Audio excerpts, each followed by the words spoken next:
네, 이런 찬양이 있습니다. 예수님 네, 이런 찬양이 있죠. 예수님이 말씀하시니 물이 변하여 포도주 됐네. 이런 찬양이 있죠. 이 찬양의 2절의 가사는 이래요. 예수님이 말씀하시니 바디메오가 눈을 떴다네. 이렇게 합니다. 그냥 막 신나게 박수치면서 찬양합니다. 근데 정작 이렇게 물어보면은, 그래서 바디메오가 눈을 떠는 거 알겠어. 그래서 바디메오가 대체 눈 뜨는 사건이 어디 나오는 거야? 이렇게 물어보면요, 그거는 어느 성경 몇 장 몇 절을 보면은 나와 있어. 이렇게 딱 대답할 수 있어야 되는데 그게 어렵습니다. 그래서 바디메오가 눈을 떴어, 알았어. 근데 그 본문이 어디 있는데? 이러면 성경에 있어. 복음서에 있어. 이렇게 나옵니다. 오늘 본문은 바로 그 예수님이 말씀하시니 바디메오가 눈을 떴다네 라는 그 찬양의 가사의 내용이 담겨있는 본문입니다. 이 본문은요, 마태복음 20장 29절부터 34절에도 등장하고요, 누가복음 18장 35절부터 43절까지에도 이 눈 뜨지 못한 자의 눈 뜨는 사건이 등장합니다. 근데 이 바디메오라는 이름을 등장시키는 본문은 오늘의 본문밖에 없습니다.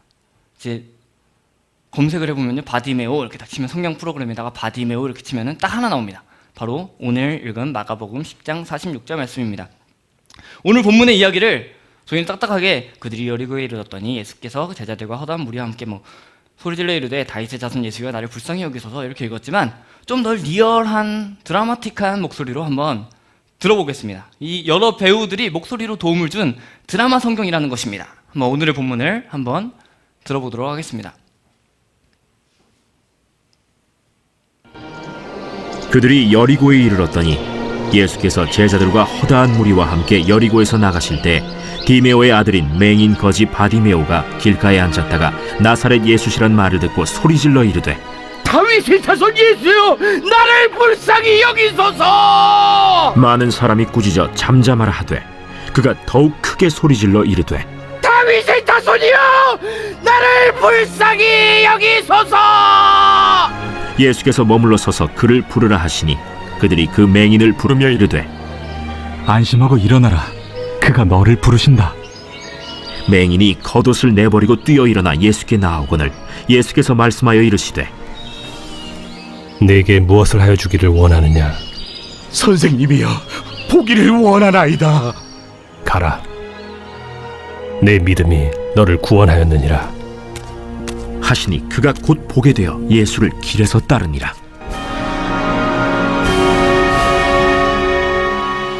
이런 본문입니다. 저희는 굉장히 딱딱하게 읽었지만 이렇게 막 다윗의 자손이여 나를 불쌍히 여기소서 하고 더 크게 다윗의 자손이여 나를 불쌍히 여기소서 하는 그러한 애절함이 담겨있는 본문입니다. 예수님은요 지금 이제 예루살렘을 향해서 올라가고 계십니다. 왜냐하면은 그 예루살렘에 가야 예수님께서 이 땅에 오신 그 목적이 이루어지기 때문입니다. 예수님께서 이 땅에 오신 목적은요, 이 본문의 앞구절인 마가복음 10장 45절에서 예수님께서 친절하게 설명해 주십니다. 이렇게 말씀하십니다.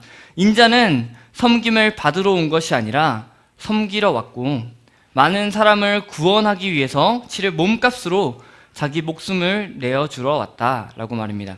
예수님은요 선택된 백성, 바로 예수님은 많은 사람들을 구원하기 위해서 치를 몸값으로 당신의 목숨을 내어주시려고 예루살렘을 향해서 가고 있습니다.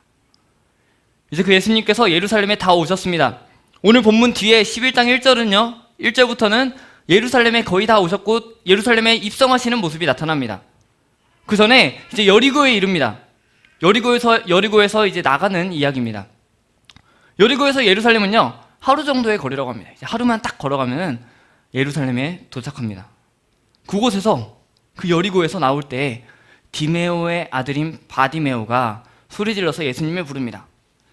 근데 그 예수님을 따르던 무리들이 그에게 잠잠하라라고 꾸짖는데 그럼에도 불구하고 바디메오는 다시 한번 소리질러서 예수님을 부릅니다.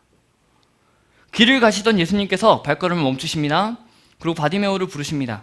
그리고 내가 너에게 무엇을 해주기를 원하느냐 라고 물으시며 보기를 원합니다 라고 하는 그에게 가라 너의 믿음이 너를 구원하였느니라 하셨습니다. 이제 보게 된 바디메오는 예수님을 따릅니다. 이 이야기가 바로 오늘의 본문입니다. 우리 오늘 이 본문에서 무엇을 배울 수 있을까요? 제가 이제 오후 예배를 내려오기 전에 위에 이렇게 있는데 물어보더라고요.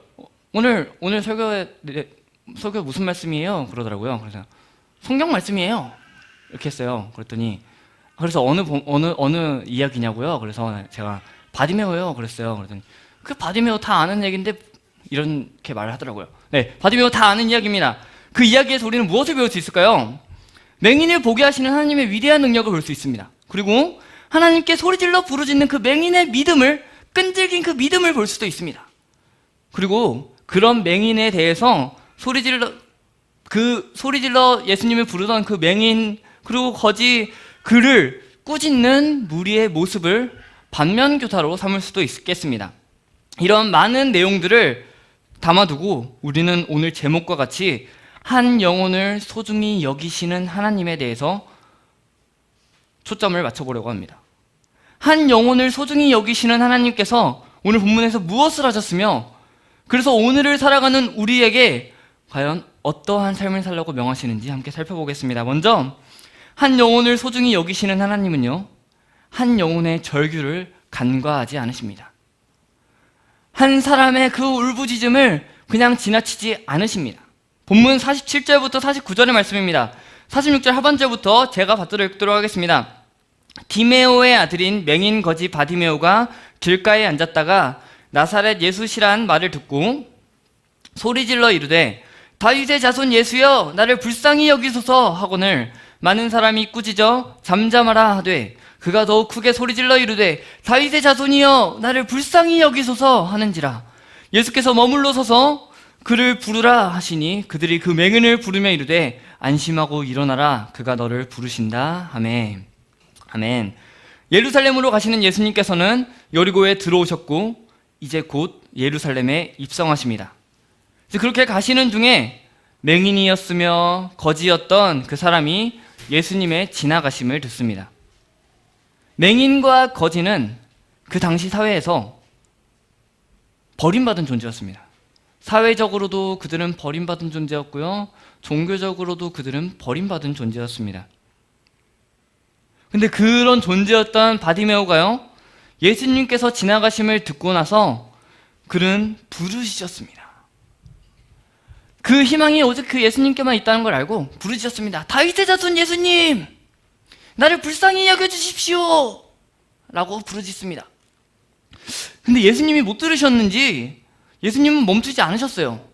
분명히 예수님이라면은 듣고 응답해 주셨어야 하는데 멈추시지 않으셨습니다. 그리고 그 사이에 예수님을 따르던 그 무리가 그에게 다윗의 자손 예수여 나를 불쌍히 여기소서 하던 그에게 꾸짖습니다. 조용히 해라, 잠잠해라 라고 꾸짖었습니다. 그런데 바디메오는 멈추지 않았죠. 더 큰 소리로 부르짖었습니다. 다윗의 자손님, 나를 불쌍히 여겨주십시오 라고 말입니다. 한 번 듣고 지나가신 그 예수님께서 그 두 번째 부름에 멈추십니다. 우리는 이 부분에서 예수님께서 도대체 왜 예수님은 첫 번째 그 부름에 반응하지 않으셨고 두 번째 부름에 멈추셨는지를 생각해 봅시다. 예수님은요, 한 영혼의 절규를 간과하지 않으시는 분이십니다. 모든 사람들의 그 간구를 그냥 무시하지 않으시는 분입니다. 그런데 대체 왜 그런 분이, 우리가 생각하기에 정말 예수님은 사랑이 많으셔가지고 막 가난한 자, 병든 자, 이런 자들의 부르짖음을 들으시는 분일 텐데 왜 그러셨을까? 라고 생각할 수 있습니다. 대체 왜 그러셨을까요? 그 바디메오의 믿음을 시험해 보려는 의도였습니다. 바디메오는요, 이제 두 가지 측면에서 시험을 받았습니다. 하나는요, 예수님의 침묵이었죠. 예수님께서 침묵하시면은 예수님이 이런 분이 아닌데 왜 내 부르짖음에 침묵하실까라는 것에 대해서 딱 마음이 팍 답답해지고, 또 다른 하나는 예수님을 따르던 그 무리들이 자신에게 조용히 하라고, 잠잠하라고 꾸짖음이었습니다. 근데 왜 꾸짖었나요, 걔네가? 그 예수님을 따르던 무리들이 왜 꾸짖었을까요? 다윗의 자손 예수님이라는 명칭이 틀렸을까요? 그건 아닙니다. 이런 겁니다. 아니, 감히 거지이면서 맹인인 네가 응? 우리 위대하신 예수님을 환영하고 호소해? 이런 거 있죠? 이런 누추한 곳에 귀한 분이 이렇게 하는 게 아니라 이런 귀한 곳에 누추한 분이 웬일이십니까? 막 이래요.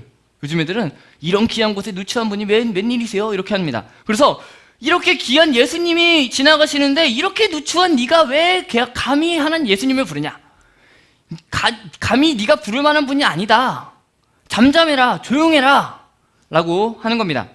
이렇게 못마땅함에서 나온 잠잠하라는 꾸짖음이었습니다.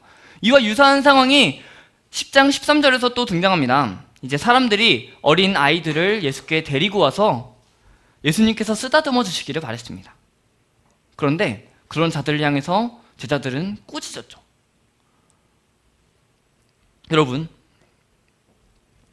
바디메오는 그런 예수님의 침묵의 시험과 침묵의 마음 어려움과 또 제자들의 무리들의 꾸짖음, 이 두 가지의 어려움 가운데 있었습니다. 그런데 그 바디메오는요, 절대 굴하지 않았습니다. 왜냐면요, 자신의 그 보이지 않음을 치료할 수 있는 분이 바로 다윗의 자손 예수님이라는 사실을 굳게 믿었기 때문입니다. 그래서 다시 한번 크게 부르짖은 겁니다. 다윗의 자손님, 나를 치료하실 수 있는 유일한 당신, 다윗의 자손 예수님이시여, 나를 불쌍히 여겨주십시오 라고 말합니다. 그때 예수님은 자리에서 멈추십니다. 바쁘게 이제 예루살렘을 향해서 걸어가시던 그 예수님께서 들으시고 멈추십니다. 그리고 그를 돌아보시고 그를 부르라 하십니다. 여러분, 우리 하나님은 어떠한 분이십니까? 우리 하나님은요, 한 영혼의 절규를 결코 간과하지 않으시는 분이십니다. 이제 예루살렘에 거의 다 와서 이제 예루살렘에 들어가려고 하시는 그 길 가운데서도, 그 걸음 가운데서도 예수님은요, 한 영혼의 부르짖음을 들으셨습니다. 그렇다면 교회는 어떠해야 되겠습니까? 예수님을 주인으로 고백하는 그리스도의 몸된 교회가 어떻게 해야 될까요? 세상이 부르짖고 세상의 고통 가운데 있는 이 상황 가운데, 이 상황 앞에서, 그들의 고통 앞에서 교회는 어떠해야 할까요? 예수님을 따르던 무리처럼 그들에게 잠잠하라고 소리쳐야 될까요? 세상에서 아무리 발버둥 쳐도 도저히 무엇 하나 얻을 수 없고 해낼 수 없는 이들의 그 고통이 가득 찬 소리에 교회는 어떻게 반응해야 할까요? 우리는요, 그 고통을 들으셨던 예수님처럼 그들의 고통을 들어야 됩니다. 그런데 교회가 어떻게 하고 있습니까? 우리끼리 으쌰으쌰 막 수적으로 성장하자, 하나님의 영광을 위해서 우리가 교회를 더 짓자 하고 있지는 않을까요? 하나님이 주인 되시는 교회입니다 하지만 그 하나님이 어디 계시나요? 그 하나님은요, 약한 자와 함께 계시고요, 버림받은 자와 함께 계십니다. 여러분, 오늘 본문에서 예수님은요, 세상에서 사회적으로나 종교적으로 가장 버림받은 사람, 그 사람의 부르심을 들었습니다. 교회도 그러해야 합니다. 예수님이 세상에서 버림받은 사람의 부르짖음을 들으셨듯, 세상에서 버림받은 사람의 그 고통의 소리를 들으셨듯, 한 영혼의 절규를 간과하지 않으셨듯, 교회도요, 세상에서 버림받은 사람들의 부르짖음에 귀를 기울여야 하며 세상에서 버림받은 사람들과 함께 해야 합니다. 그것이 바로 교회를 향하신 하나님의 뜻인 줄 믿습니다. 여러분, 우리 주변의 고통의 소리에 귀를 기울여 봅시다. 또한 교회는요, 이제 주변의 고통의 소리를 들을 뿐만 아니라 여러분 각자, 우리의 각자의 고통을 하나님께 부르짖을 수 있어야 합니다. 바디메오는 나사렛 예수가 지나간다는 말을 듣고 다윗의 자손 예수님, 나를 불쌍히 여겨주십시오 라고 부르짖었습니다. 이는 이사야 35장에 나타나 있는 35장 5절과 6절에 나오듯이 메시아, 즉 그리스도 예수님께서 이 땅에 오셨을 때 나타나는 그 증거, 눈먼 사람의 눈이 밝아지고 귀 먹은 사람의 귀가 열리며 다리를 절던 사람이 사슴처럼 뛰고 말을 못하던 혀가 노래를 부르며 광야에 물이 솟고 사막에 시냇물이 흐르게 될 것을 믿고 고백한 것입니다. 바로 그 예수님이, 그 바디메오가 길가에 앉아있을 때 지나가시던 그분이, 그 예수님이 그리스도이심을, 이러한 모든 일을 이루실 수 있는 그 예수님, 그 그리스도이심을 믿는 고백이었습니다. 여러분이 믿는 예수님은 어떤 분이십니까? 여러분이 오늘 이 시간에 나와서 예배하시는 그 하나님은 어떠한 분이십니까? 여러분의 삶에서 주인으로 고백하고 여러분의 삶에서 늘 하나님이라고 고백하는 그 하나님은 어떠한 분이십니까? 그 하나님은요, 모든 이들의 작은 신음도 들으시는 분이십니다. 우리의 모든 상황을 아시는 분이십니다. 그리고 그 상황들을 회복시켜 나가실 분이십니다. 그렇다면 우리는 무엇을 해야 될까요? 우리의 모든 상황을 아시고 우리의 모든 고통을 아시고 우리의 고통의 해결 방법까지도 해결하시는 그 하나님께 부르짖어야 됩니다. 여러분의 상황이 고통스러우십니까? 그렇다면 하나님께 부르짖으시기를 바랍니다. 우리가 이제 주일 오전 예배 때 함께 살펴보고 있는 그 사사기에서 이스라엘 백성들이 죄를 짓고 하나님이 이방 민족을 사용하셔서 그들을 치셨을 때 이스라엘 백성들은 고통 가운데서 하나님께 부르짖습니다. 그리고 하나님은요, 그 부르짖음을 들으십니다. 그리고 그들을 구원하십니다. 여러분의 상황 가운데의 고통을 하나님께 내어놓으시기를 바랍니다. 그리하여 그 고통들을 치유하시는 하나님을 경험하시기를 소망합니다.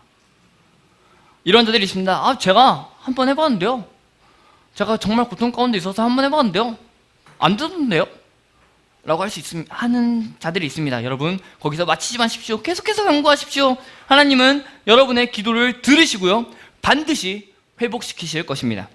둘째로, 한 영혼을 소중히 여기시는 하나님께서는요, 한 영혼의 필요를 채우십니다.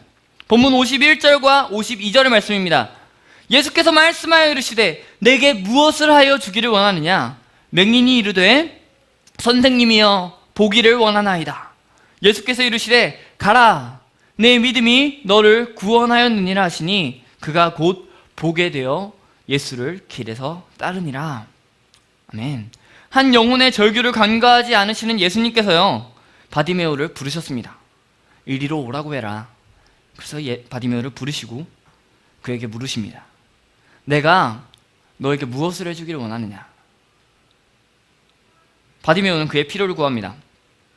보기를 원합니다. 맹인이었으며 거지였던 그가 예수님께 제가 보기를 원합니다 라고 필요를 구합니다. 예수님은요, 가라, 네 믿음이 너를 구원하였다 라고 말씀하시며 그의 필요를 채워주셨습니다.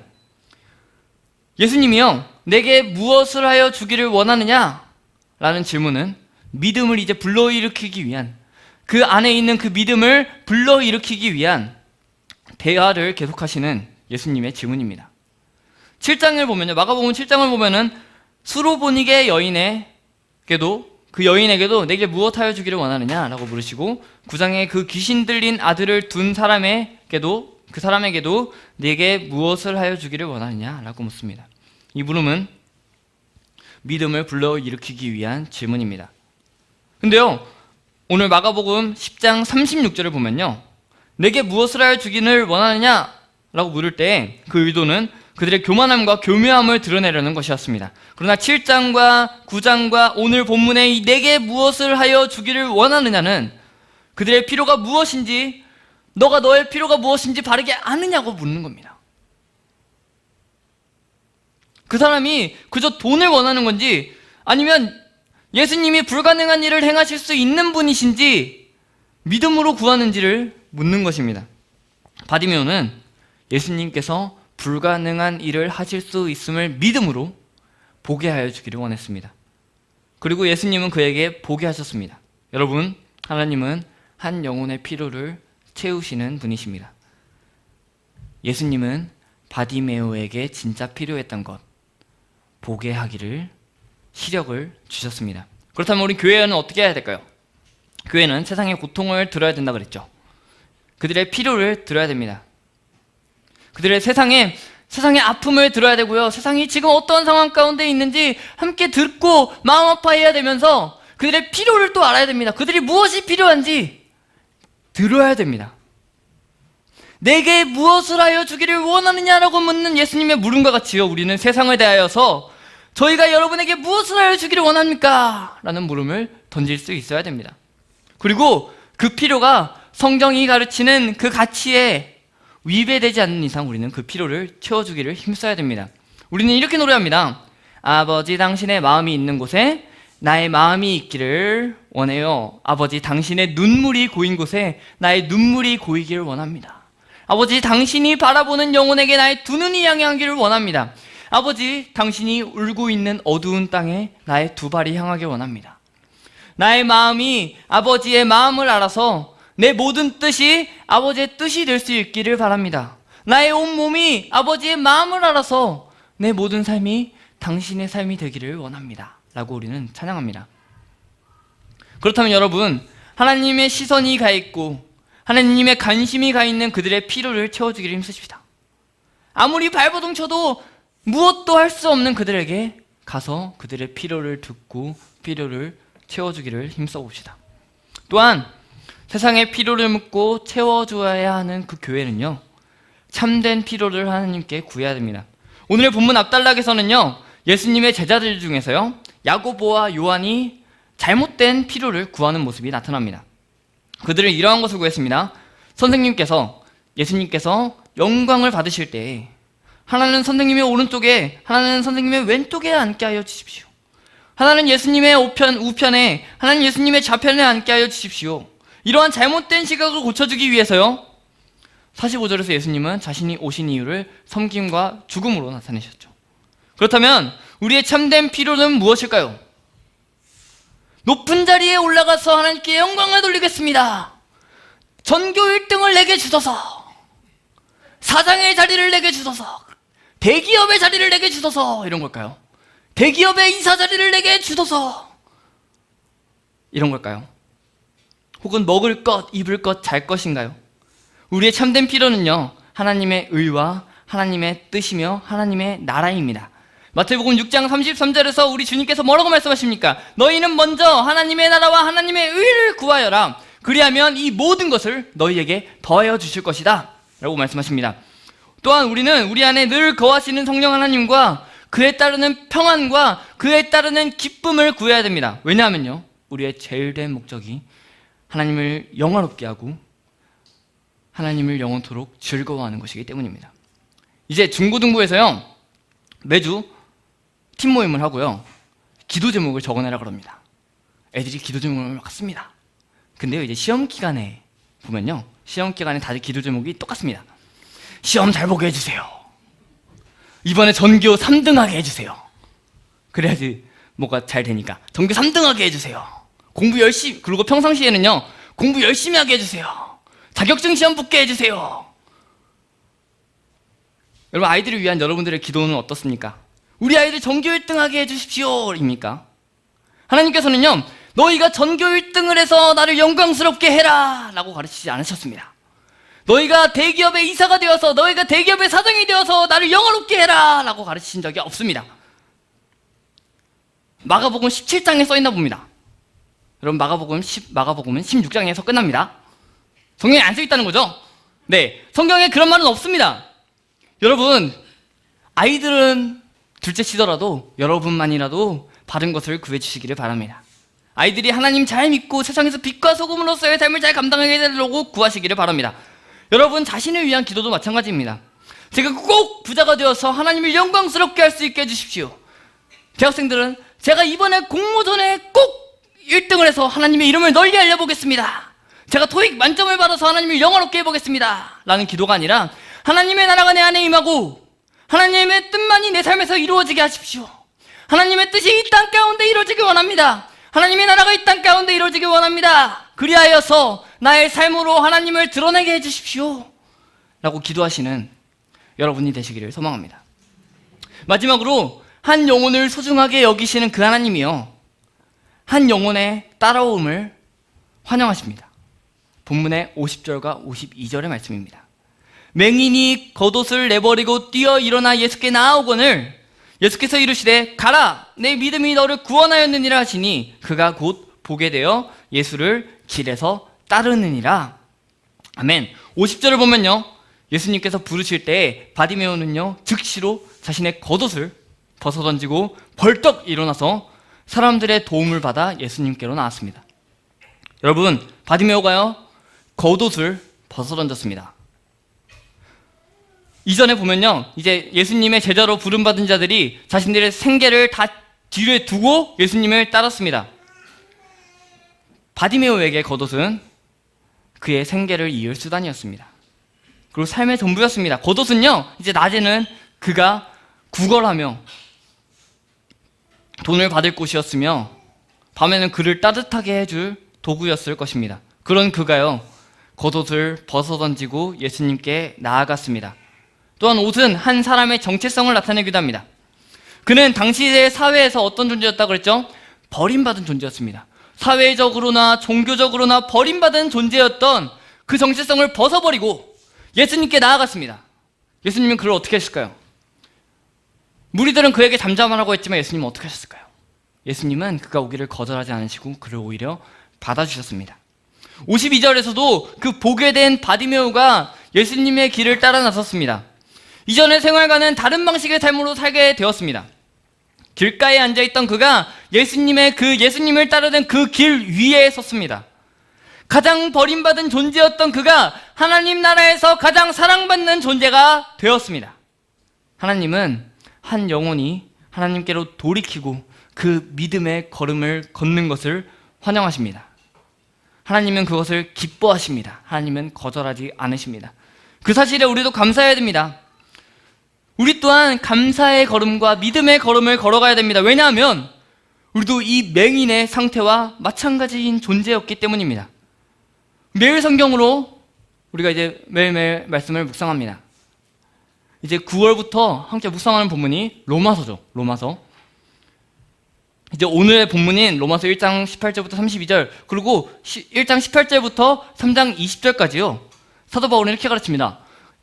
이방인들 죄인이다. 근데 유대인들 너도 죄인이다. 그리고 모든 사람들이 죄인이다 라고 외칩니다. 그런데요, 죄인이었을 때, 우리가 죄인 되었을 때 하나님께서 그의 사랑을 나타내 보이셨죠. 예수 그리스도의 죽음으로 우리가 하나님과 화목하게 되었죠. 우리는 그 사실에 감사의 걸음을 걸어야 되고요, 믿음으로 그 예수 그리스도를 따라가야 됩니다. 하나님은 한 영혼의 따름을 가능하기 위해서요, 한 영혼이 따라오게 하기 위해서, 한 영혼이 그 생명의 걸음을 걸어가게 하기 위해서 독생자 예수 그리스도를 주셨습니다. 우리는 그 예수 그리스도의 공로를 의지해서 하나님을 따를 수 있습니다. 이 사실에 하나님께 감사를 드리십시다. 하나님께서는 한 영혼의 돌이킴을 환영한다는 이 사실은 교회에 큰 도전을 줍니다. 교회도요, 한 영혼의 돌이킴을 환영해야 됩니다. 그런데 그게 참 쉽지 않습니다. 이렇게 생각하는 이들이 있습니다. 굉장히 큰 죄를 지어서 굉장히 못되게 사는 그 사람이 교회로 들어올 때, 그들이 예수님을 믿고 회심했다고 고백할 때, 걔는 차라리 예수님 믿지 않아가지고 회심하지 않아가지고 차라리 지옥에나 떨어져 버리지. 좀 오버해서 말했죠. 차라리 그 사람은 예수님을 믿지 않았으면 좋겠는데, 이 사람은 교회에 오면 난 불편한데, 이 사람이 왜 회심해서 우리와 함께 신앙 공동체에 있는 거지? 이렇게 생각할 때가 있습니다. 또요, 이렇게 괴팍한 자들뿐만이 아니라 가난한 자, 세상에서, 사회에서 도저히 발버둥쳐도 아무것도 할 수 없는 그 자들이 왔을 때, 왜 왔지?